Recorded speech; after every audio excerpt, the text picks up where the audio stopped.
Hey,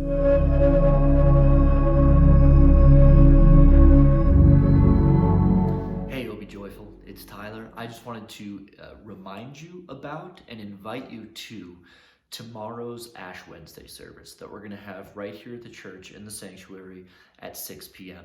This is a first for us. We have not, as far as I can remember, we have not done an Ash Wednesday service here at OB Joyful. And I can hear perhaps some of you asking, well, isn't that something that the Catholics do? Isn't that something that more liturgical traditional churches do? Yeah, they sure do. And that doesn't mean that we can't do it. That doesn't mean that we can't do it our way. And what it is, what we're going to be doing is gathering together in a worship service to rehearse grace, to rehearse and remember the graces that God has given us, rehearse them in our lives so we can go out and live lives defined by that grace and giving that grace to others. But an Ash Wednesday service is at its core, just to give you a bit of an idea, somewhat like a Good Friday service in that it is by nature a little bit more somber, a little bit more quiet and subdued. It is primarily a service that we gather together to corporately practice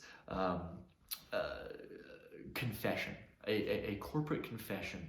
That doesn't mean that we're going to be getting together to unpack all the dark secrets of our lives, but it's simply coming before our God and acknowledging our need, asking for forgiveness, and then joyfully receiving the forgiveness that is purchased for us by our God.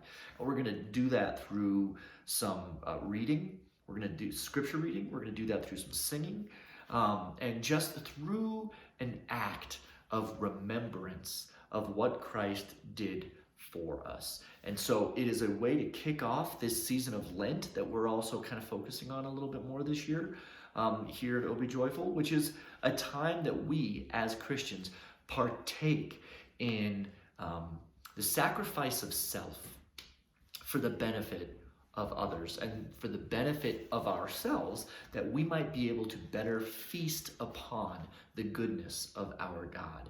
And that is a mimicking, that is a mirroring of the 40 days of Christ's fasting in the desert. So there's some history there, and we're going to unpack that throughout this season of Lent. But I would really love for you to join us tomorrow for what is sure to be a very special service for Ash Wednesday. I hope to see you there, and if you can't make it in person, do know that it's going to be streaming online as well. So we'll see you then.